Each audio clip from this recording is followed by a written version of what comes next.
بدعتی امام کے حوالے سے دو حدیثیں زبانی یاد کر لیں ہر مسلمان کو. یہ بخاری میں ہیں دونوں حدیثیں, اور یہ میں کہتا ہوں مولویوں کو بخار چڑھانے والی حدیثیں ہیں. 694 اور 695 نمبر نوٹ کر لیں انٹرنیشنل نمبر کے مطابق صحیح بخاری میں. 694 نمبر حدیث ہے, امام کائنات صلی اللہ علیہ وسلم نے ارشاد فرمایا, اور الحمدللہ اس کے راوی بھی امام ابو ہریرہ ہے رضی اللہ تعالیٰ عنہ. امام ابو ہریرہ رضی اللہ تعالیٰ عنہ وہ کہتے ہیں کہ امام اگر ٹھیک نماز پڑھائے, آپ صلی اللہ علیہ وسلم نے فرمایا, تو تجھے نماز کا ثواب ملے گا, اور اگر امام نے غلط نماز پڑھائی تو اس کی غلطی کا وبال اسی پر ہوگا, تجھے ثواب پورا ملے گا. اللہ اکبر کبیرہ والحمدللہ کثیرہ وسبحان اللہ بکرۃ واصیلا. مجھے اکثر لوگ پوچھ رہے ہوتے ہیں جی وہ بریلوی دیوبندی رفع الیدین نہیں کرتے ہیں تو نماز ہی غلط پڑھ رہے ہوتے ہیں. تو آپ صلی اللہ علیہ وسلم نے پہلے ہی فرما دیا ہے کہ اگر امام غلط نماز پڑھا رہا ہے اس کی غلطی کا وبال اس پر ہوگا, تجھے ثواب پورا مل جائے گا. حضور تو پوری امت کے نبی ہیں, حضور کو پتا تھا کیا مصیبت امت پہ ٹوٹنے والی ہے. لیکن یہ آپ نے آج تک حدیث سنی تھی کبھی؟ یہ میں نے دریافت کی ہے صحیح بخاری کے اندر سے, مگر کوئی ڈبکی نہیں ماری اس میں, صحیح بخاری میں نماز کے چیپٹر میں 694 نمبر. لیکن یہ مولویوں کی پیٹ پہ لات پڑتی تھی, انہوں نے کہا یہ روایت لوگوں کو پتہ چل گئی تو لو جی ہماری 1.5 اینٹ کی جو لادہ لادہ مسجدیں بنی ہوئی ہیں تو ختم ہو جائیں گی سارے. لوگ کہیں گے جتنا ٹائم ہو جی نماز پڑھ لو. یہ سمجھے مولوی بہت سمجھدار ہے اس مسئلے میں. بہرحال, اور 695 نمبر سیدنا و مولانا خلیفۃ المسلمین امیر المؤمنین مولا عثمان ابن عفان رضی اللہ تعالی عنہ, ان کا فتویٰ امام بخاری لے ہیں اس کے بعد. اور قربان جاؤں امام بخاری نے اس فتوے کے اوپر, اس حدیث کے اوپر عثمان ابن عفان کی صحیح بخاری میں باب باندھ دیا ہے بدعتی اور باغی کے پیچھے نماز پڑھنے کا حکم, کہ بدعتی کے پیچھے بھی نماز پڑھیں گے اور باغی کے پیچھے بھی پڑھیں گے. اور پہلے قول لے کر آئے اوپر کہ حسن بصری فرماتے ہیں تابعی 70 صحابہ کے شاگرد, کہ بدعتی امام کے پیچھے نماز پڑھ لے اس کی بدعت کا وبال اسی پر ہوگا. اللہ اکبر کبیرہ. اور بھائی تسی تو ویسے ہی ٹینشن نہ لیا کرو, آپ تو سورہ فاتحہ امام کے پیچھے پڑھ رہے ہوتے ہیں, آپ کو کیا ٹینشن ہے؟ آپ تو اپنے رب اور اپنے درمیان جو نماز والا معاملہ ہے وہ تو تعلق قائم ہے. نصفھا لی, آدھی میرے لیے آدھی میرے بندے کے لیے. جو فاتحہ نہیں پڑھتے ان کی ٹینشنیں ہیں, جو فاتحہ پڑھ رہے ہیں تو کسی کے پیچھے بھی پڑھ رہے ہیں اپنے رب سے, تو ان کا تعلق قائم ہے. تو 695 نمبر صحیح بخاری میں حسن بصری کا قول لے کر آئے, اس کے بعد حدیث لے کر آئے کہ سیدنا عثمان غنی رضی اللہ تعالیٰ عنہ سے صحابہ نے آ کے پوچھا کہ اے امیر المومنین, ہمارے امام تو آپ ہیں اور فتنوں کا امام مسجدوں پر قابض ہے, مسجد نبوی پر قابض ہے, اور وہ ہماری امامت کرواتا ہے. فتنوں کا امام وہ باغی جو سیدنا عثمان کو شہید کرنے کے لیے وہاں پر آئے ہوئے تھے. اس وقت تو ارادہ نہیں تھا شہید کرنے کا, لیکن بعد میں وہ پھر انہوں نے مسلمان تھے. اور میں کہتا ہوں اس سے بڑی کیا بدعت ہوگی کہ خلیفۃ المسلمین کی شہادت پہ کوئی اتر آئے اور اس کو گھیر لے. لیکن سیدنا عثمان خلیفۃ المسلمین تھے, انہوں نے ان کے پروٹیسٹ کے اوپر ایک انگلی کے اشارے سے سارے قتل ہو سکتے تھے, 300-350 بندہ تھا, لیکن ان کا پروٹیسٹ کا حق ہے, کریں. اگر میری پالیسی سے اختلاف ہے, تلوار کے زور پہ نہیں روکا. تو صحابہ نے کہا کہ امیر المومنین امام تو آپ ہیں ہمارے, نماز ہمیں یہ فتنہ گر امام پڑھاتا ہے, کیا ہم اس کے پیچھے نماز پڑھ لیا کریں؟ تو سیدنا عثمان نے یہ نہیں کہا کہ 1.5 اینٹ کی مسجد لادا کر لو, انہوں نے کہا کہ نماز ہی تو مسلمانوں کا ایک ایسا کام ہے جو اجتماعی نیکی کا کام ہے, نیکی کے کاموں میں ان کا ساتھ دو, کن کا؟ بدعتیوں اور باغیوں کا. اور اس سے بڑی بدعت کیا ہوگی کہ صحابہ اکرام علیہم رضوان خلیفۃ المسلمین حضور صلی اللہ علیہ وسلم کے داماد کے خلاف کھڑے ہو جانا, سیدنا عثمان غنی رضی اللہ تعالیٰ عنہ کے خلاف. اس سے بڑی کیا بدعت ہوگی؟ ان کی نماز پڑھو ان کے پیچھے, اور برائی میں ان سے الگ رہو, برائی کا وبال. وتعاونوا علی البر والتقوی ولا تعاونوا علی الاثم والعدوان. معاملہ بالکل قریب. اب یہ دیکھیں جو سنن ابی داؤد اور ترمذی اور ابن ماجہ میں حدیث ہے, علیکم بسنتی وسنت الخلفاء الراشدین المہدیین, تم پر میری سنت اور میرے خلفاء راشدین کی سنت لازم ہے. وہ حدیث پوری اسی طرح ہے کہ میرے بعد تم بہت اختلاف دیکھو گے تو میرے خلفاء راشدین کو لازم پکڑ لینا, میری سنت کو اور ان کی سنت کو. تو اس معاملے میں آپ صلی اللہ علیہ وسلم خود انڈورس کر کے گئے ہیں. اگر کوئی جی حضرت عثمان کا فتویٰ میں نہیں مانتا, سارے صحابہ کا اجماع ہوا ہے اس فتوے پہ, وہ نماز پڑھتے تھے ان کے پیچھے, تو الحمدللہ. بلکہ سنن کبریٰ البیہقی میں موجود ہے عبداللہ بن عمر رضی اللہ تعالیٰ عنہ اتنے متقی صحابی جن کے بارے میں بخاری اور مسلم میں رجل صالح، وہ کہتے تھے جب تک خوارج کی مسجدوں سے حی علی الصلاح حی علی الفلاح کی آوازیں آئیں گی ہم ان کے پیچھے نمازیں بھی پڑھیں گے اور یہ ہمیں سلام کریں گے، ہم سلام کا جواب بھی دیں گے، لیکن جب یہ ہمیں کہیں گے کہ ہم مسلمان بھائیوں کو قتل کریں پھر ہم ان کا ساتھ نہیں دیں گے۔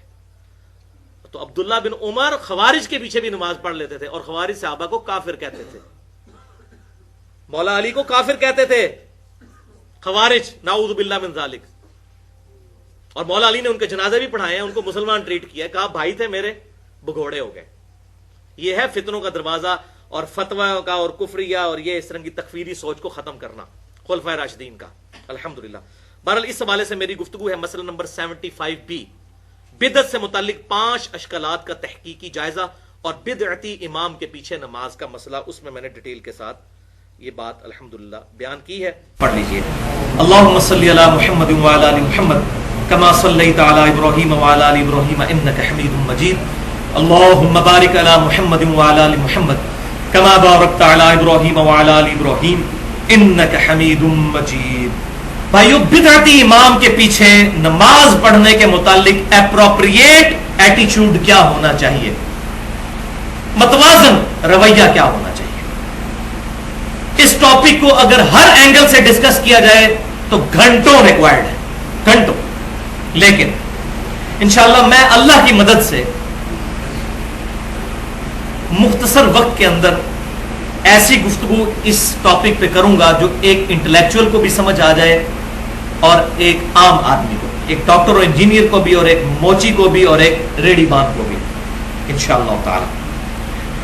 اور اس ٹاپک پہ میں نے تمام مکاتب فکر، خواہ وہ اہل سنت سے تعلق رکھنے والے ہوں، بریلوی، دیوبندی یا اہل حدیث یا اہل تشیع، میں نے ان کی کتابیں پڑھی ہیں اور بڑا افسوس ہوا کہ یہ تمام علماء اپنے علاوہ دوسرے مکتبہ فکر سے تعلق رکھنے والے اماموں کے بارے میں بڑے اعتماد کے ساتھ کہتے ہیں کہ ان کے پیچھے نماز نہیں ہوتی، اور سارے تھوک کے ساتھ فتوے لگا کے ایک دوسرے کو بدعتی کہتے ہیں۔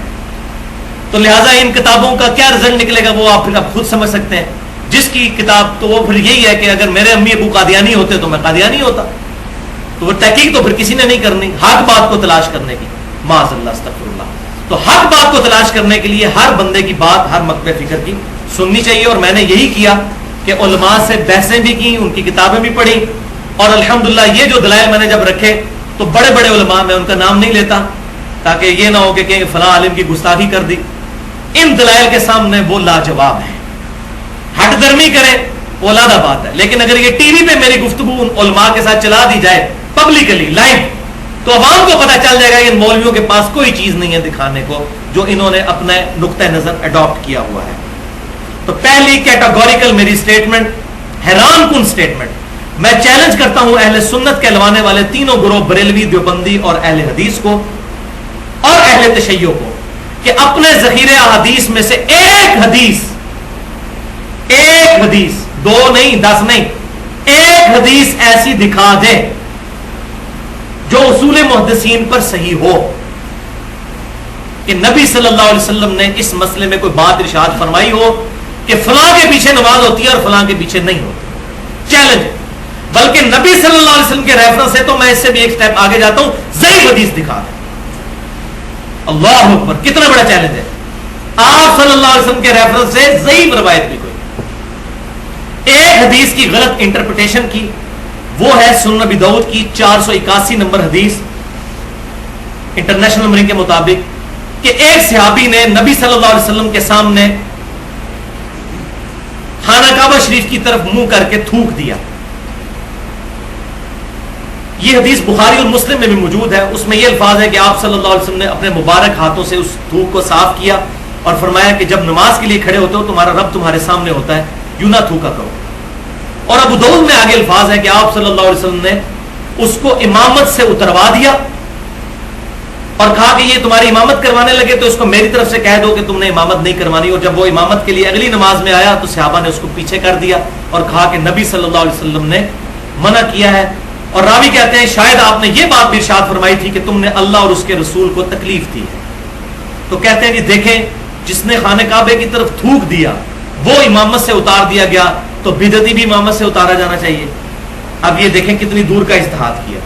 ٹھیک ہے, for the sake of argument agree. خانہ کعبہ شریف کی طرف تھوکنا یہ اس کا گناہ تھا یا غلطی تھی, اس پر نبی صلی اللہ علیہ وسلم نے اس کو سزا دی کیونکہ وہ صحابی تھا, اس کی تربیت ہوئی تھی, عام آدمی نہیں تھا. لیکن اگر کوئی کہتا ہے یہ حکم عام ہے قیامت تک کے لیے, تو میں بھی اجتہاد کرتا ہوں اس پہ آگے کہ اس سے بڑا گناہ ہے ممبر رسول پر بیٹھ کر غلط لوگوں کو مسائل اور عقیدے بتانا. ایسے اماموں کو بھی ان کے گریبانوں سے پکڑ کر ممبروں سے نیچے اتارے, یہ بھی امامت کے قائل نہیں ہے, قابل نہیں ہے. ممبر رسول پر کھڑے ہو کر مسلمانوں میں تفریق ڈالنا, فرقہ واریت کی دعوت دینا, یہ بدعت جاری کرنا, ان اماموں کو بھی اتارے نیچے. ممبر رسول پر صلی اللہ علیہ وسلم کھڑے ہو کر اہل حق کی غیبت کرنا اور بعض اوقات غصے میں آ کر گالی گلوچ تک کر دینا, اور حرام خوریت تو الگ بات جو مولویوں سے ثابت ہو جاتی ہے. کس کس عیب کا ذکر کریں, سارے علماء کے اندر پائے جاتے ہیں الا ماشاء اللہ. تو اگر یہ فارمولہ لگا لیا جائے تو الا ماشاء اللہ شاید ہی کوئی بندہ بچے, ان میں سے کوئی امامت کے قابل نہیں ہے. پھر یہ خود ہی کہیں گے نہیں اس کا فارم وہی ہے جو آپ بیان کر رہے ہیں, اس میں کوئی ایسا مسئلہ نہیں ہے. یہ تھی وہ حدیث جس کو انہوں نے غلط انٹرپریٹیشن جس کی. ہاں, صحابہ اکرام علیہم رضوان کے حوالے سے خصوصاً سیدنا عثمان اور سیدنا علی کے دور کے اندر جو بڑے بڑے معاملات اہل بدعت کے سامنے آئے, اور اہل بدعت وہ تھے جو مسلمان تھے. سیدنا ابوبکر صدیق کے خلاف جو لوگ کھڑے ہوئے وہ تو ارتداد میں چلے گئے, لیکن سیدنا عثمان اور سیدنا علی کے دور میں جو لوگ کھڑے ہوئے مسلمان تھے اور بدعتی تھے, باغی تھے. ان کے بارے میں کیا ایٹیچیوڈ ہے؟ تو میرا چیلنج ہے اہل سنت اور اہل تشیع کو کہ اپنے اصول محدثین پر ایک صحیح روایت کسی صحابی سے دکھائیں کہ انہوں نے کہا کہ ان کے پیچھے نماز نہیں ہوتی. اس کے الٹ ملتا ہے, وہ میں بعد میں انشاءاللہ بتاتا ہوں. کبھی ایسا نہیں ہوا, چیلنج ہے. اسی لیے آپ حیران ہوں گے کہ بدعتی کے پیچھے نماز کے مسئلے میں جتنے علماء نے کتابیں لکھی ہیں وہ سارے علماء کے فتوے ہیں. کوئی صحابی کا کوئی فتویٰ نہیں ہے, نہ کوئی حدیث ہے. اور جی فلاں امام فرماتے ہیں تو فلاں بزرگ فرماتے ہیں, وہی بزرگ فرماتے ہیں, حضرات فرماتے ہیں, اور کسی ایک بات پر کوئی متفق ہی نہیں ہے. کوئی کہتا ہے جی مجبوری ہو تو پڑھ لیں, اچھا کوئی کہتا ہے پڑھ لیں بعد میں لوٹا لیں. کوئی امام کہتا ہے میں نہیں پڑھتا, کسی کو منع نہیں کرتا ہوں, آپ پڑھ لیں, خیر ہے میں نہیں پڑھتا. اور کوئی زیادہ سخت ہے, وہ کہتا ہے جی بالکل نہ پڑھیں, اکیلے پڑھ لیں. تو بھائی ایک تو آپ پہلے ہوں, آپ سارے امام ائمہ ایک ہوں, اجماع تو کریں اس مسئلے پہ. تو فتوے ہیں, فتوے ماننا ہمارے لیے کوئی ضروری نہیں ہے. ہمیں بھی پورا حق ہے کہ ہم بھی کتاب و سنت کے دلائل پر, خصوصاً خلفائے راشدین کے ایٹیچیوڈ پر, ان کے جو صحیح سند سے چیزیں موجود ہیں, ہم آپ کے فتووں کو ریجیکٹ کر سکتے ہیں. یہ علم کا میدان ہے, اس میں کسی امام یا کسی مولوی کسی کی داڑھی یا پگڑی نہیں ناپی جائے گی, یہ تو علم کی. اور ان کو ڈھونڈ ڈھانڈ کے فرقہ باز مولویوں کو ذخیرہ حدیث میں صرف ایک حدیث ملی, اور وہ بھی ان کی بدقسمتی کے ضعیف. سیدنا عبداللہ بن عمر رضی اللہ تعالیٰ عنہ کے بارے میں جامعہ ترمذی میں انٹرنیشنل نمبر کے مطابق 198 نمبر حدیث موجود ہے ابواب الصلاح چیپٹر میں, کہ ابن عمر ایک مسجد میں داخل ہوئے تو وہاں پر جو مؤذن تھا وہ تصویب کہہ رہا تھا. تصویب کہتے ہیں اقامت کے علاوہ لوگوں کو کہنا کہ نماز پڑھنے کے لیے قریب قریب تشریف لے آئیں, یا اسی طریقے سے اذان کے ساتھ کوئی الفاظ ایڈ کر دینا اپنی طرف سے. تو عبداللہ بن عمر نے اپنے شاگرد مجاہد تابعی سے فرمایا کہ مجھے اس بدعتی کی مسجد سے باہر نکالو, اور انہوں نے اس کے پیچھے نماز نہیں پڑھی. تو کہتے ہیں دیکھیں جی بدعتی کے پیچھے نماز نہیں پڑھی, لیکن یہ حدیث اصول محدثین پر ضعیف ہے. اور خوشی کی بات یہ ہے میرے لیے اور ان کے لیے پریشانی کی کہ امام ترمذی نے حدیث لکھ کے صاف لکھ دیا ہے خود کہ اس حدیث میں جو ابو اسرائیل راوی ہے جس کا نام اسماعیل بن خلیفہ ہے وہ محدثین کے نزدیک ضعیف ہے. اور امام بخاری رحمۃ اللہ علیہ نے کتاب الضعفاء میں اس راوی کو لکھا کہ ضعیف راوی ہے, اس سے حدیث نہیں لی جائے گی. امام ترمذی نے بھی لکھ دیا, امام بخاری نے بھی لکھ دیا. اور دور حاضر میں دو بڑے محققین شیخ ناصر الدین البانی المتوفا 1999 عیسوی, جو مفتی اعظم محدث اعظم سعودی عرب تھے, انہوں نے بھی اس حدیث کو ضعیف کہا. اور ہمارے اس ملک کے اندر شیخ زبیر علی زئی حافظہ اللہ, انہوں نے بھی اس روایت کو ضعیف قرار دیا. اور اسی سے ایک ملتی جلتی روایت تھی سنن نبی داؤد میں 538, جس کو کافی عرصے تک زبیر علی زئی صاحب صحیح کہتے رہے, لیکن الحمدللہ اب انہوں نے بھی رجوع کر لیا.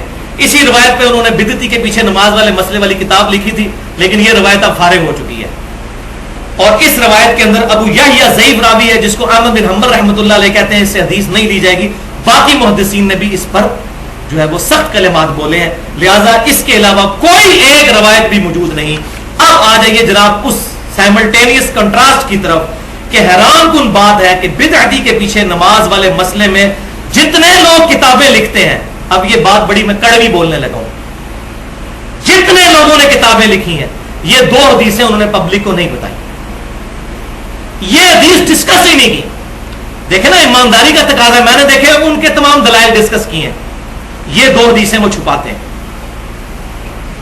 وَلِعَاذُ بِاللَّهِ تعالی. اور یہ ساری لعنت فرقہ واریت کی وجہ سے، جو اس امت کی سب سے بڑی بدعت اور ناسور ہے وَلِعَاذُ بِاللَّهِ، جس کو میں نے پچھلے 75A کے اندر 151 منٹ کی گفتگو میں 57 منٹ سے لے کے آن ورڈ 18 منٹ تک فرقہ واریت کی بدعت کو ایڈریس کیا ہے. اب وہ سن لیجئے، وہ ہے صحیح بخاری میں پہلی حدیث، انٹرنیشنل نمبرنگ کے مطابق 695، کتاب الاذان چیپٹر میں امام بخاری نے باب باندھا ہے باغی اور بدعتی کے پیچھے نماز کا حکم کیا کہ ہوتی ہے کہ نہیں. وہ انہوں نے کہا اس سے آپ خود ہی اندازہ لگا لیجئے. پہلے وہ معلق روایت اوپر لے کے آئے حسن بصری تابعی المتوفا 110 ہجری کا قول، جو 70 صحابہ کے شاگرد ہیں، کہ وہ کہتے ہیں بدعتی کے پیچھے نماز پڑھ لو، اس کی بدعت کا وبال اسی پر ہوگا. حسن بصری امام بخاری لے کر آئے، اس کی پوری سند ابن حجر اسقلانی رحمۃ اللہ علیہ نے نقل بھی کی ہے. وہ معلق روایت لے کے آئے بغیر سند کے، لیکن اس کی سند بھی موجود ہے. امام بخاری نے اس سے رزلٹ اخذ کیا ہے بدعتی اور باغی کے پیچھے نماز پڑھنے کا جواز ہے. اور ساتھ ہی 695 نمبر حدیث شروع ہوتی ہے کہ خلیفہ راشد سیدنا عثمان ابن عفان رضی اللہ تعالیٰ عنہ کے مبارک دور میں باغیوں نے ان کو محصور کر لیا ان کے گھر میں، اور مسجد نبوی پر قبضہ کر کے وہ نمازیں پڑھانے لگے. تو ایک صحابی عبید اللہ بن عدی رضی اللہ تعالیٰ عنہ حاضر ہوئے اور کہا کہ اے عثمان ابن عفان، ہمارے امام تو آپ ہیں، اور آپ کی یہ جو حالت ہے وہ آپ دیکھ رہے ہیں کہ آپ کو انہوں نے قید کر دیا اور مسجد پہ قبضہ کر کے فتنوں کا امام ہمیں نمازیں پڑھاتا ہے. امام الفتنہ الفاظ ہے. ہمیں ڈر ہے کہ ہم گناہ گار نہ ہو جائیں اس کے پیچھے نماز پڑھ کے. الفاظ ذرا سنتے جائیں، تو ہم ان کے پیچھے نماز پڑھ لیا کریں. قربان جاؤں سیدنا عثمان کے، علیکم بسنتی وسنت الخلفاء الراشدین المہدیین. اسی حدیث میں ہے کہ بدعتوں سے بچنا، خلفاء راشدین کو پکڑنا. اصل بدعت خلیفہ راشد کے خلاف خروج ہے، چاہے سیدنا عثمان کے خلاف ہوا یا سیدنا علی کے خلاف. سب سے زیادہ ان کو پتا تھا کہ بدعتی میرے خلاف خروج کر رہے ہیں، ان کو کس طرح ایڈریس کرنا ہے. سیدنا عثمان نے ارشاد فرمایا کہ نماز تو مسلمانوں کا ایک اچھا عمل ہے جو وہ کر رہے ہیں، اچھے عمل میں ان کا ساتھ دو، اور جب وہ برائی کریں تو پھر ان سے الگ رہنا. اللہ اکبر. ایگزیکٹ یہی آیت ہے قرآن پاک میں، وَتَعَاوَنُوا عَلَى الْبِرِّ وَالتَّقْوَى وَلَا تَعَاوَنُوا عَلَى الْإِثْمِ وَالْعُدْوَانِ. سورۃ المائدہ آیت نمبر 2. نیکی اور پرہیزگاری کے کاموں میں ایک دوسرے کی مدد کرو اور برائی میں الگ رہو. خلیفہ راشد نے بالکل صحیح فرمایا، الحمدللہ. اور صحیح بات ہے، نیکی کا کام کر رہے ہیں. نماز میں کوئی یا علی مدد تو نہیں کہتا، یا شیخ عبد القادر جیلانی مدد تو نہیں کہتا. نماز میں تو سارے ایاک نعبد و ایاک نستعین پڑھتے ہیں. پوری نماز میں کوئی شرک نہیں کرتا، کوئی بات عقیدگی نہیں کرتا. اور الحمدللہ جو خوش نصیب امام کے پیچھے سورۃ الفاتحہ اپنی بھی پڑھتے ہیں، ان کی تو پیرلل میں نماز ویسے ہی آپس میں پیچھے جاری ہے، ان کو تو ٹینشن ہی نہیں ہونی چاہیے. اور دوسری طرف کتاب و سنت کے منہج کے لوگ یہ مسئلہ بتاتے ہیں لوگوں کو کہ اگر امام بغیر وضو کے بھی نماز پڑھا دے اور آپ کو پتہ بھی چل جائے بعد میں، تو نماز لوٹانے کی ضرورت نہیں ہے. کیوں نہیں ضرورت؟ بغیر وضو کے پڑھائی، پتہ بھی چل گیا. وہ کہتا ہے نہیں اس کی نماز کا وبال اس پہ ہے. تو یہاں بھی سیدنا عثمان نے بدعت کے والے معاملے میں بھی کہا، اور امام بخاری نے اس پر منہج اپنا لکھ دیا کہ بدعتی اور باغی کے پیچھے نماز پڑھنے کا حکم. اللہ. لہذا سنن ابی داؤد، ترمذی، ابن ماجہ کی وہ حدیث علیکم بسنتی وسنت الخلفاء الراشدین المہدیین، اس میں جو آگے الفاظ ہیں وَإِيَّاكُمْ مُحْدَثَاتُ الْأُمُورِ فَإِنَّ كُلَّ مُحْدَثَةٍ بِدْعَةٌ وَكُلَّ بِدْعَةٍ ضَلَالَةٌ. نئے نئے کاموں میں بچنا، خلفاء راشدین کو پکڑ لینا. خلفاء راشدین کو ہم نے پکڑ لیا، ان کے خلاف جو لوگ کھڑے ہوئے انہوں نے بدعت کی، ان کا معاملہ اللہ کے سپرد، اللہ معاف کرنے والا ہے اگر ان کا کوئی ایسا گناہ کے زمرے میں اس درجے میں نہیں ہے. اب یاد رکھیں یہاں پر یہ بالکل حقیقت بات ہے کہ خلیفہ راشد کے خلاف خروج کرنا، امت کی جمعیت کو توڑنا، یہ بدعت ہے. ہاں وہ باغی جو سیدنا عثمان کے خلاف کھڑے ہوئے یا سیدنا علی کے خلاف جو لوگ جمل میں، صفین میں یا نہروان میں کھڑے ہوئے، یہ سب کی سب چیزیں محدثات الامور تھے. میں نے پچھلی دفعہ ثابت بھی کیا اور میں نے کہا تھا ریسرچ پیپر الحمدللہ ہماری ویب سائٹ ahlsunnatpak.com پہ اب وہ ریسرچ پیپر عربی میں بھی اور اردو میں بھی اپلوڈ ہو چکا ہے تاکہ کسی کو شک نہ رہے. واقعہ کربلا کا پس منظر 50 صحیح الاسناد احادیث کی روشنی میں الحمدللہ اس میں یہ میں نے معاملہ کلیئر کر دیا ہے. باقی اس حدیث کی تشریح علیکم بسنتی و سنت الخلفاء راشدین المہدیین وہ میں 75A میں کر چکا ہوں. اور بھائیو اب اس سے بھی آگے ایک سٹیپ آ جائیے اور وہ ہے خوارج کے بارے میں جو سیدنا علی کے دور میں آئے. اس میں ڈیٹیل موجود ہے، آج ٹاپک نہیں کہ میں اس کو ایڈریس کروں. خوارج صحابہ کو منہ پر کہتے تھے کافر، اور صحیح مسلم کی حدیث کے تحت جو کسی مسلمان کو کافر کہے تو کفر اس کی طرف لوٹتا ہے. ان کی بدعت میں کفریہ عقیدے بھی شامل ہو گئے تھے خوارج کی. صحابہ کو کافر، یہ آج لوگ کہتے ہیں 1400 سال بعد جی وہ جی رافضی جو ہے صحابہ کو کافر کہتے ہیں، ان کے پیچھے نماز نہیں ہوتی. جو صحابہ کو منہ پہ کافر کہتے تھے، کیا صحابہ ان کے پیچھے نماز پڑھنے کے قائل تھے کہ نہیں؟ یہ وہ دوسری حدیث ہے جو چھپاتے ہیں یہ ملے. اتنے ظالم ہیں یہ. بخاری اور مسلم میں پورے چیپٹر ہیں خوارج کے بارے میں، لیکن ان کی تعویل کی غلطی کو خلفائے راشدین نے، سیدنا علی نے، خلیفہ راشد نے تعویل کی غلطی مانا. اب وہ یہ دوسری روایت جو میں کہہ رہا تھا یہ مولوی چھپاتے ہیں، وہ سیدنا ابن عمر رضی اللہ تعالیٰ عنہ کا مبارک عمل ہے. اور سیدنا عمر کوئی عام آدمی نہیں ہے. ابن عمر رضی اللہ تعالیٰ عنہ بخاری اور مسلم کی متفق علیہ حدیث ہے، عبداللہ بن عمر رجل صالح، عبداللہ بن عمر نیک مرد ہے. اور خوارج کس درجے پہ گمراہ تھے اور سیدنا ابن عمر کا ان سے کیا ایٹیچیوڈ تھا؟ صحیح بخاری میں انٹرنیشنل نمبر کے مطابق 6930 نمبر حدیث سے آن ورڈ خوارج کی احادیث شروع ہو جاتی ہیں. صحیح مسلم میں بھی ہے. ان احادیث کے اوپر امام بخاری نے باب میں ابن عمر کا یہ اثر لیا ہے کہ ابن عمر مخلوق میں بدترین مخلوق خوارج کو سمجھتے تھے اور کہتے تھے یہ اتنے بد ہیں کہ یہ لوگ جو آیات کافروں کے بارے میں نازل ہوئی ہیں یہ مسلمانوں پر صحابہ پر لگاتے ہیں. ان سے بڑا کوئی بدبخت ہو سکتا ہے کہ کافروں والی آیات وہ صحابہ پر لگاتے تھے؟ عبداللہ بن عمر کہتے ہیں ان سے بڑا بدبخت کوئی نہیں ہے. ایک طرف یہ کہہ رہے ہیں عبداللہ بن عمر اور دوسری طرف کیا ہے؟ یہ وہ دوسری پھکی ہے ان کے لیے اینٹی وینم اور الزامی اور لاجیکل آنسر، الزامی جواب کہ خوارج کی بدعت کو ابن عمر سے بڑا کوئی نہیں جانتا تھا اور انہوں نے کہا یہ بدترین مخلوق ہے.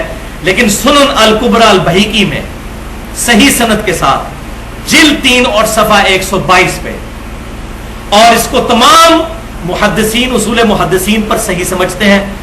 اور ایون خود شیخ زبیر علی زئی صاحب نے ابن عمر رضی اللہ تعالیٰ عنہ پر جو مضمون لکھا ان کے مقالات میں جلد 1 صفحہ 330 کے اوپر انہوں نے یہ روایت لکھی اور کہا کہ اس کی سند صحیح ہے. کہ نافع تابعی رحمۃ اللہ علیہ کہتے ہیں جو امام مالک کے استاد بھی ہیں، عبداللہ بن عمر کے غلام پوری زندگی ان کے ساتھ رہے، کہ ابن عمر خوارج کو بھی سلام کیا کرتے تھے جن کو کہہ رہے ہیں بدترین مخلوق. اور بخاری اور مسلم کے الفاظ ہے خوارج اسلام سے اس طرح نکل جائیں گے جیسے تیر شکار میں سے نکل جاتا ہے. جب شکار میں سے اس کے گوشت میں تیر نکالا جاتا ہے تو آپ صلی اللہ علیہ وسلم فرمایا جب اس کو دیکھتے ہیں اس پہ خون کا کوئی ایسا اثرات نظر نہیں آتے، بالکل اس طریقے سے اسلام سے نکل جائیں گے. لیکن یہ نہیں ہے کہ وہ کافر ہو جائیں گے، مراد یہ کہ اسلام میں کچھ عرصہ رہے اور پھر ان کے معاملے میں گمراہی اس درجے میں آئی. وہ میں تھوڑا سا آگے ایڈریس بھی کر دیتا ہوں. اللہ تو یہ سنن الکبری البہقی جلد 3 صفحہ 122 کے ابن عمر خوارج کو سلام کیا کرتے، جبکہ خوارج مسلمانوں کو صحابہ کو قتل کر رہے ہوتے تھے. اس وقت بھی ابن عمر ان کو سلام کہتے اور لوگ پوچھتے آپ ان کو سلام کہتے ہیں؟ تو ابن عمر نے فرمایا کہ میں ان کے سلام کا بھی جواب دوں گا اور حی علی الصلاح حی علی الفلاح جو یہ کہتے ہیں میں اس کا بھی جواب دوں گا. مراد کیا؟ ایک تو اس کا پریکٹیکل جواب، دوسرا ان کے پیچھے نماز پڑھنا. حی علی الصلاح اس لیے مسجد میں آؤ، میں اس کا بھی جواب دوں گا. لیکن اگر یہ مجھے یہ کہیں گے کہ میں مسلمانوں کا مال لوٹوں اور ان کو قتل کروں پھر میں خارجیوں کا ساتھ نہیں دوں گا. اچھا اب بعض لوگوں نے کہا یہ حدیث تو ہے لیکن منسوخ ہے، کیونکہ سنن ابی داؤد میں ایک حدیث ہے اور جامعہ ترمذی میں انٹرنیشنل نمبر کے مطابق 2152 کہ عبداللہ بن عمر کو کسی نے بدعتی نے سلام بھجوایا تو انہوں نے سلام کا جواب نہیں دیا. وہ بھی حدیث پوری بیان نہیں کرتے کہ وہ بدعتی کون تھا. اس میں الفاظ ہے کہ وہ بدعتی قدریہ تھا، تقدیر کا منکر، اور عبداللہ بن عمر نے اس کے سلام کا جواب نہیں دیا اور ساتھ فرمایا. سنن ابی داؤد میں 4691 نمبر حدیث ہے کہ نبی صلی اللہ علیہ وسلم سے میں نے یہ بات سنی ہے کہ تقدیر کا انکار کرنے والے میری امت کے مجوسی ہیں، یہ بیمار ہو جائے تو ان کی عیادت نہ کرو، یہ مر جائے ان کا جنازہ نہ پڑھو. تو قدریہ کے بارے میں تو نص موجود ہے. ہم تو آج تقدیر کے انکاری کو کافر ہی سمجھتے ہیں. اب اس کو پکڑ کے اور جگہوں پر لگانا یہ بہت ظلم ہے. خوارج والا معاملہ الگ تھا. اب یہ دیکھ لیں کیسی کیسی باریکیاں اس کے اندر موجود ہیں، کہاں کہاں سے یہ معاملہ. لہذا آج کے دور میں بھی اگر کسی کی بدعت کفر کے درجے میں ہے، جیسا قادیانی ہے، جزیات میں نہیں مارا، اصولیات میں ان سے اختلاف ہے ختم نبوت کے مسئلے میں، ان کے پیچھے نماز نہیں ہوگی، قتل نہیں ہوگی. ظاہر وہ دار اسلام سے خارج ہو چکے ہیں اتنی بڑی غلطی کر کے. اگر تعویل کی غلطی ہوتی تو معاملہ اور ہوتا، لیکن یہ بہت بڑی انہوں نے غلطی کی. ان کا معاملہ جو ہے وہ. اب آخر میں خلیفہ راشد سیدنا علی کا ایٹیچیوڈ مزید وضاحت کو ایڈریس کرنے کے لیے بخاری اور مسلم میں پورے چیپٹرز ہیں خوارج کے بارے میں. ان احادیث کو میں بیان کروں تو بہت ٹائم چاہیے، لیکن 5-7 منٹ میں صرف اس کا خلاصہ بتا دیتا ہوں. بخاری اور مسلم میں خوارج پہ جو چیپٹر ہے، آپ صلی اللہ علیہ وسلم نے فرمایا کہ خوارج اس دنیا پہ بدترین مخلوق ہوں گے، نمبر 1. نمبر 2، وہ دین اسلام سے ایسے نکل جائیں گے جیسے تیر شکار سے آر پار نکل جاتا ہے. اسلام میں کافر نہیں ہو جائے گا، اس بات کو سمجھیں. یہ تو اس طرح ہی النکاح سنتی فمن رغب عن سنتی فلیس منی، جس نے نکاح سے اغراض کیا میری سنت سے وہ مجھ سے نہیں. کافر نہیں ہوگا، لیکن اسلام کی مین سٹریم میں جو اس کا عقیدہ ہونا چاہیے اس سے وہ نکل جائیں گے. مین سٹریم میں اس وقت صحابہ تھے، وہ جو مین سٹریم والا اسلام تھا اس سے وہ الگ ہوئے تھے، کافر نہیں ہوئے تھے. تیسری بات، میں اگر خوارج کو اپنے دور میں پاؤں تو قوم سمود کی طرح ہلاک کروں. یہ سارے الفاظ بخاری اور مسلم میں ہیں. چوتھی بات، وہ اس وقت ظاہر ہوں گے جب امت میں 2 گروہ بن جائیں گے پھوٹ کی وجہ سے، یعنی سیدنا علی کا گروہ اور دوسرے لوگ جو قصاص عثمان کی وجہ سے سیدنا علی کے خلاف ہوئے اور ان کی غلطی ہیں وہ میں نے ثابت کی ہے. ایک جنگ پہ حضور کی مہر ہے، صفین ہو، نہروان ہو یا جمل ہو، کہ سیدنا علی حق پر ہوں گے. اور لیکم بسنتی وسنت الخلفاء الراشدین کی حدیث سیدنا عثمان تک پہنچ کے پینچر نہیں ہوگی، سیدنا علی تک بھی جاتی ہے. ان کے خلاف بھی جو لوگ کھڑے ہوئے سیدنا علی خلیفہ راشد الحمدللہ. تو جب وہ 2 گروہ بن جائیں گے ان میں سے ایک گروہ الگ ہوگا، وہ خوارج کا. آپ صلی اللہ علیہ وسلم فرماتے ہیں، اور اس گروہ کے ساتھ وہ لوگ اس وقت قتال کریں گے، ان کو وہ لوگ قتل کریں گے خوارج کو جو حق کے قریب ہوں گے، اقرب الی الحق. اب بعض لوگ کہتے ہیں کہ اس حدیث سے یہ پتہ چلا کہ جو حضرت علی کے مخالف ہیں وہ بھی کچھ نہ کچھ حق پہ ہیں، قریب حضرت علی ہیں. تو اس کا بھی جواب ذرا سن لیں. قرآن سورہ آل عمران آیت نمبر 167، منافقین کو اللہ تعالیٰ نے ایڈریس کیا ہے نافقو کہہ کر، اور کہا کہ اے منافقو، احد والے دن تم لوگ اسلام سے زیادہ، ایمان سے زیادہ کفر کے قریب تھے. تو کیا مطلب ہے کہ منافق اسلام پر بھی تھے اور کفر پر بھی تھے. یہ عربی کا محاورہ ہے کہ کفر کے قریب یعنی کافر ہو چکے ہوئے تھے.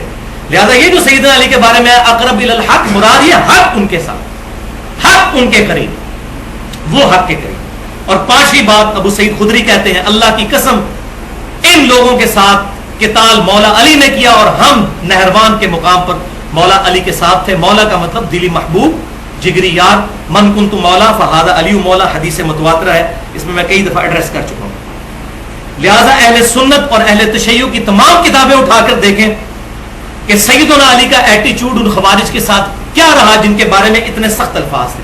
بلکہ سنن نسائی الکبریٰ کے اندر جو خصائص علی والا چیپٹر ہے، جو الگ سے بھی کتاب ہے، 194 احادیث پہ امام نسائی رحمۃ اللہ علیہ کی، انٹرنیشنل نمبر کے مطابق سنن نسائی الکبریٰ میں 8575 پورا مناظرہ ہے خوارج کے ساتھ سیدنا علی ابن عباس کا، پوری ڈیٹیل کے ساتھ. کہ ابن عباس وہاں گئے تو خوارج کو پہلے جا کر کہا ہے السلام علیکم ورحمۃ اللہ، سلام کیا ہو.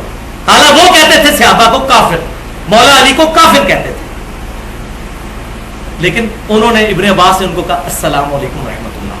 یہاں کوئی سلام ہی نہیں کرتا، سلام کرے جواب ہی نہیں دیتا.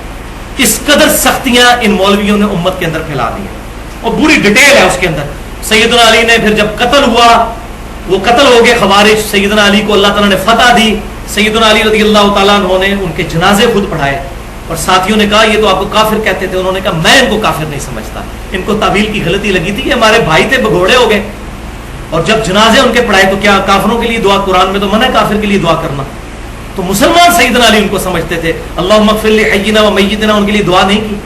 تو مولا علی رضی اللہ تعالیٰ عنہ اس معاملے میں امت کے امام ہیں کہ اگر مسلمان امت میں سے کچھ لوگ اہل قبلہ اہل کلمہ باغی ہو جائے، ان کے ساتھ کس طریقے سے ایٹیچیوڈ کرنا ہے، اور اگر حکمران باغی ہو جائے اس کو کس طریقے سے ڈیٹیل کرنا ہے، ایڈریس. اس پہ مولا حسین رضی اللہ تعالیٰ عنہ امت کے امام ہیں الحمدللہ. لہذا اب میرا موقف ان تمام دلائل کے بعد کیا ہے وہ میں آپ کو اب کھول کے بتا دیتا ہوں. یہ اب کڑوی باتیں ہیں، میرا ایکسپرٹ اوپینین اس معاملے میں. پوائنٹ نمبر 1 یہ ہے کہ بھائیو، بخاری اور مسلم کی متفق علیہ حدیث ہے. صحیح بخاری میں انٹرنیشنل نمبر کے مطابق 6480 اور صحیح مسلم میں 6980، دونوں 80. یہ بڑی خطرناک روایت ہے. آپ صلی اللہ علیہ وسلم نے فرمایا اگلی امتوں میں ایک شخص تھا، جب اس کی موت کا وقت قریب آیا تو اس نے اپنے بیٹوں کو جمع کر کے کہا کہ میں نے اپنی زندگی میں بڑے گناہ کیے، جب میں مر جاؤں تو میری لاش کے ٹکڑے کر کے اس کو جلا دینا اور اس کی راکھ خشکیوں میں اور سمندروں میں بکھیر دینا. اور ساتھ کہا لئن قدر اللہ علی، اگر اللہ نے مجھ پہ قدرت پا لی، یعنی مجھے دوبارہ اگر زندہ کر لیا تو مجھے ایسا عذاب دے گا جو روئے عرض پہ کسی کو نہ دیا ہوگا، میں نے اتنے گناہ کیے. تو اس نے یہ کانٹیکسٹ بتا رہا ہے کہ وہ چاہ رہا تھا میں زندہ نہ دوبارہ ہو سکوں، میری لاش کو جلا کے اس کے ذرے بکھیر دینا. بنیادی عقیدے کا انکار کر گیا وہ، لیکن تعویل کی غلطی. اللہ کی قدرت کا انکار نہیں تھا، اللہ کو زندہ کرنے پر قادر سمجھتا تھا، لیکن اس نے یہ ٹوٹکا بنایا کہ جب یہ میرا یہ معاملات ہو جائے کہ پھر زندہ نہیں ہوں گا میں. اب کفری عقیدہ رکھا لیکن تعویل کی غلطی، جزیات میں، بنیاد میں نہیں، جزیات. تو آپ صلی اللہ علیہ وسلم فرماتے ہیں، بخاری اور مسلم کے الفاظ ہیں، مرنے کے بعد دوبارہ اللہ تعالیٰ نے خشکیوں اور سمندروں کو حکم دیا اس کی راکھ جمع کرو، اس کو زندہ کر دیا. اللہ. اور کہا ہاں بھائی پھنس گیا، اسی سے تو بچنا چاہتا تھا. اچھا، بعض مولویوں نے ترجمہ کیا ہے اگر اللہ نے مجھ پہ سختی کی. یہ مولوی کدھر کدھر گھسے ہوئے ہیں. الفاظ اللہ ان قدر اللہ، اگر اللہ نے مجھ پہ قدرت پا لی تو قدر تنگی کے معنوں میں بھی ہے، لیکن حدیث کا اسلوب بتا رہا ہے کہ میری لاش کو بکھیر دینا. وہ چاہ رہا تھا میں دوبارہ زندہ نہ ہوں. یہ مولوی کتنا 2 نمبر ہے کہ ترجمہ ایسا کرتا ہے کہ اگر اللہ نے مجھے سختی کی. قدر، وہ قدر کے معنی 2 ہو سکتے تھے نا، تو اس طرح اشارہ. حالانکہ حدیث کا اسلوب بتا رہا ہے کہ وہ چاہتا ہے میں دوبارہ زندہ نہ ہو سکوں، میری لاش کو جلا کے اس کی راکھیں بکھیر دینا. تو مولوی جتنی بھی مانی کرے، حدیث اور قرآن خود اپنی حفاظت کرتے ہیں. اب زندہ کر لیا، اللہ تعالیٰ نے پوچھا اچھا یہ کیا کیا؟ کہا یا اللہ میں تجھ سے ڈرتا تھا، اس کے لیے میں نے یہ ٹوٹکا آزمایا. تو اللہ تعالیٰ نے اس سے پوچھا واقعی یہ تیرا یہ یقین تھا کہ تجھ سے کوئی پرسش کرنے والے؟ کہ یا اللہ اسی لیے تو میں نے کیا. اللہ تعالیٰ نے فرمایا جا میں نے تجھے بخش دیا. الحمدللہ. لیکن یہ جنرل رول نہیں ہے. لہذا اس حدیث کے تحت داعین حق کو میری یہ دعوت ہے کہ کوئی بھی بندہ بد عقیدہ ہے، ایون کلمہ گو مشرک ہے، جزیات میں کہیں اس میں شرک موجود ہے، اس کو کافر نہ سمجھیں، اسلام سے خارج نہ کریں. اللہ تعالیٰ کسی کی تعویل کی غلطی قبول کر لے وہ. ہاں، جو واضح طور پر اللہ کو نہیں مانتا، رسول کو نہیں مانتا، خاتم النبیین نہیں مانتا، قرآن نہیں مانتا، وہ الگ بات. لیکن جو بندہ کہتا ہے میں اللہ کو صرف عبادت کرتا ہوں اللہ کی، اور میں الحمدللہ سب میں رہا ہوں، مجھے پتا ہے بریلوی ہوں، دیوبندی، اہل حدیث، شیعہ، سب نماز میں اللہ ہی کو پکارتے ہیں. نماز کے بعد جب دعا کر رہے ہوتے ہیں ہاتھ اٹھا کے اللہ ہی کو پکار رہے ہوتے ہیں. اگر کبھی وہ یا علی مدد یا رسول اللہ مدد یا شیخ عبد القادر جیلانی مدد کہتے ہیں تو ان کے پیچھے توسل اور وسیلہ کا جو عقیدہ ہے وہ بھی صحیح نہیں ہے، میں نے اس کی بھی ڈیٹیل بیان کی ہے. لیکن ان کو پیار اور محبت کے ساتھ ان کے جزیات کے شرک کو سمجھانا چاہیے. اس میں میرے 2 لیکچر ہیں جس سے الحمدللہ سینکڑوں لوگوں نے حق قبول کیا ہے. مسئلہ نمبر 3 دعا صرف اللہ ہی سے، 2.25 گھنٹے کی گفتگو، اور اسی کی ایکسٹینشن مسئلہ نمبر 43 توسل اور وسیلہ کے صحیح احکام و مسائل 1.5 گھنٹے کی گفتگو. الحمدللہ.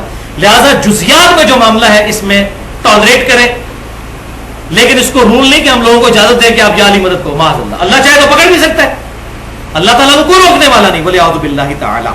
تو خوارج کے ساتھ جو ایٹیچیوڈ تھا وہ اسی لیے تھا کہ ان کو جزیات میں غلطیاں لگ گئی ہوئی تھیں, اسی لیے صحابہ نے ان کو کافر نہیں کہا. پوائنٹ نمبر 2, میری اپنی پوری کوشش ہوتی ہے کہ میں موٹر بائک پہ یا پیدل کہیں دور بھی جانا پڑے, صحیح العقیدہ امام کو تلاش کر کے اس کے پیچھے نماز پڑھتا ہوں. جیسا میں اگر خالص دودھ مجھے دور سے ملتا ہے تو میں جا کے وہاں سے خریدوں گا, میں یہ نہیں کہوں محلے سے میں جو ہوں وہ نہ خالص دودھ لے لوں, نہیں. تو نماز کے لیے بھی اچھے امام کو تلاش کیا جائے, اسی کی پوری کوشش ہونی چاہیے. پوائنٹ نمبر 3, لیکن اگر اس طرح کی کیفیت ہو جائے تو لا یکلف اللہ نفسا الا وسعہا, اللہ تعالیٰ کسی جان کو اس سے بڑھ کر نہیں آزماتا جس کا وہ بوجھ نہیں اٹھا سکتا. کبھی سفر میں ہے یا کوئی ایسا معاملہ ہو گیا, قریب کوئی صحیح العقیدہ امام نہیں ہے, تو مسجد سے الگ نہ ہو. مولانا عثمان, سیدنا و مولانا عثمان خلیفہ راشد کی وہ بات یاد کر لیں, صحیح بخاری 695 نمبر, کہ نیکی کے کاموں میں ان کا ساتھ دو اور برائی میں ان سے الگ رہو. نماز کے اندر سارے پڑھتے ہیں ایاک نعبد و ایاک نستعین, ان کے ساتھ رہیں, نماز ان کے پیچھے پڑھ لیں, ان کی بدعت کا وبال ان پر ہی ہوگا. اور الحمدللہ سنت کے مطابق ان مسجدوں میں نماز پڑھیں تو یہ دعوت کا ذریعہ ہے. آپ سنت کے مطابق نماز پڑھیں, لوگ دیکھیں گے یہ کس طریقے سے نماز پڑھ رہا ہے, تو اس سے دعوت کا میدان کھلے گا. اور یہ پریکٹیکل باتیں ہیں, لیکن مولوی چونکہ ان کو پتہ نہیں پریکٹیکل, وہ تو اپنے اپنے ایوانوں میں گرجتے ہیں اور چیختے ہیں, کسی دوسرے کے پاس جا کے بات نہیں کر سکتے, اس لیے ان کو یہ معاملات نہیں پتہ, یہ بیچارے اس معاملے میں اگنورینٹ ہیں. لہٰذا سیدنا عثمان, سیدنا علی اور سیدنا ابن عمر رضی اللہ تعالی عنہم اجمعین کا عمل ہمارے سامنے ہے, اور یہ الحمدللہ سارے علمی جواب تھے, لیکن فقی کے بغیر کام نہیں چلتا. یہ آخر میں فقی ہے. فقی والا جواب علم الکلام سے, لاجیکل آنسر, اینٹی وینم, الزامی جواب یہ ہے کہ بھائیو, اگر کوئی یہ سمجھتا ہے کہ بریلوی, دیوبندی یا اہل حدیث یا اہل تشیع کافر ہے, یا ان میں سے کوئی معاملہ ایسا ہے کہ یہ لوگ کافر ہو چکے ہیں, کلمہ کو مشرک ہونے کی وجہ سے اسلام سے خارج ہو چکے ہیں, تو شیر کے بچے بنے. جیسا کہ قادیانی جو 100% کافر ہیں, ان کی اصلاح بھی کرنی چاہیے محبت کے ساتھ. بالکل اسی طریقے پر جس طرح قادیانیوں پر پابندی ہے کہ وہ حج کے لیے مکہ مدینہ نہیں جا سکتے, تو ان مولویوں کو چاہیے کہ سعودی عرب کے علماء کو اور ان کی گورنمنٹ کو کنونس کریں اس بات پہ کہ بریلوی, دیوبندی, اہل حدیث یا شیعہ ان کے حج کے اوپر پابندی لگا دیں, کیونکہ مشرک ہے اور قرآن میں لکھا ہوا ہے کہ مشرک جو ہے خانہ کعبہ میں داخل نہیں ہو سکتا. تو شیر بنے نا, ان مشرکین سے پیسے کیوں کما رہے ہیں وہ, تو یہ ساروں کو فارغ کریں کہ جو بریلوی ہے یا دیوبندی ہے یا اہل حدیث ہے یا اہل تشیع ہے, چونکہ یہ مشرک ہیں ان میں سے. یہ اہل حدیث بھی میں اس لیے کہہ رہا ہوں کہ جماعت المسلمین والے ان کو مشرک سمجھتے ہیں, تکفیری پارٹی, اور میں ان کے خلاف کھڑا ہوں کہ ان کا سٹانس ٹھیک ہے کہ ہمیں اپنے آپ کو مسلمان کہنا چاہیے, میں بھی یہی کہتا ہوں, لیکن یہ بالکل غلط نعرے کی انٹرپریٹیشن نہ کریں کہ باقیوں کو کافر کہیں. وہ امام کعبہ کو بھی کافر اور مشرک کہتے ہیں, اللہ کہتے ہیں. تو پھر اپلیکیشن نے علماء عرب کو کہ یہ سارے مشرک ہیں, حج پہ پابندی لگائی, یہ ہے پکی جناب, تو آج ختم کروا دیں. لیکن انشاءاللہ کبھی نہیں ایسے ہوگا. الجماع, امت کا اجماع کبھی ان کو اجازت نہیں دے گا. آپ دیکھ لیں قادیانیوں کے خلاف اللہ تعالیٰ نے پوری امت کو جمع کیا ہے اور اجماع ہوا کہ یہ کافر ہے, لیکن یہ اجماع نہ بریلویوں کے خلاف کوئی کر سکا, نہ دیوبندیوں کے, نہ اہل حدیث کے, نہ اہل تشیع کے. آئے نہ جڑا کوئی بنے اور یہ اجماع کروا کے بتائے. نہیں, المستدرک للحاکم میں صحیح سند کے ساتھ حدیث ہے, انٹرنیشنل نمبر کے مطابق کتاب العلم چیپٹر میں 399 نمبر, کہ قیامت تک اللہ تبارک و تعالی میری امت کو کبھی بھی گمراہی پر جمع نہیں ہونے دے گا. اجماع حجت رہے. تو الجماع مین سٹریم مسلمانوں کی انشاءاللہ کبھی ایسے نہیں. ہاں, اور یہاں یاد رکھیں وہ 72 فرقے بھی جو دوزخ میں جانے, اس میں یہ الفاظ نہیں ہمیشہ کے لیے, ہمیشہ کے الفاظ نہیں. مسلمانوں کے جو گروہ دوزخ میں جائیں, اللہ تبارک و تعالیٰ اس بات پر قادر ہے کہ کسی کی تعویل کی غلطی مانتے ہوئے, اس کے سرکمسٹانس دیکھتے ہوئے, اگر اس کے بنیادی عقیدے اللہ کو مانتا ہے, رسول اللہ کو مانتا ہے, قرآن کو محفوظ سمجھتا ہے, خاتم النبیین کا عقیدہ ہے, عقیدہ آخرت موجود ہے, اگر جزیات میں کہیں غلطی لگ گئی ہے, اللہ تبارک و تعالیٰ اس کو معاف کرنے پر الحمدللہ قادر ہے. اور میں آپ کو یہ بات بتا دوں، بریلوی ہوں، دیوبندی ہے، اہل حدیث یا اہل تشیع، یہ آن ریکارڈ آن کیمرہ میری بات ہے، ان میں جتنی بھی غلطیاں موجود ہوں لیکن کسی میں ایسے درجے کی غلطی موجود نہیں جس کی وجہ سے ہم ان کو اسلام سے خارج کریں۔ اسلام میں ہے، کلمہ گو ہے، اہل قبلہ ہے، اور کوئی بھی مولوی دنیا کا اسلام سے ان کو خارج نہیں کر سکتا۔ گمراہ ہو سکتے ہیں، بدعتی ہو سکتے ہیں، گناہ گار ہو سکتے ہیں، بڑے بڑے الفاظ آپ استعمال کر لیں، اسلام سے نہیں نکل سکتے۔ ایون خوارج جن کے بارے میں حدیث میں بھی تھا کہ اسلام سے نکل جائیں گے، اس کی بھی صحابہ نے تعویل کی کہ اس سے مراد ہے کہ مسلمانوں کی مین سٹریم سے نکلیں گے، کافر ان کو بھی نہیں کہا۔ تو یہ خوارج سے بہت اچھے ہیں، یہ قاتلین عثمان تو نہیں بریلوی دیوبندی اہل حدیث اور شیعہ، یہ سیدنا علی سے بغاوت کرنے والے تو نہیں ہیں، کہ جو بھی یہ تو صحابہ کے لیے جانے دینے کے لیے، اہل بیت کے لیے جانے دینے کے لیے، نبی صلی اللہ علیہ وسلم کے لیے جانے دینے کے لیے تیار ہے۔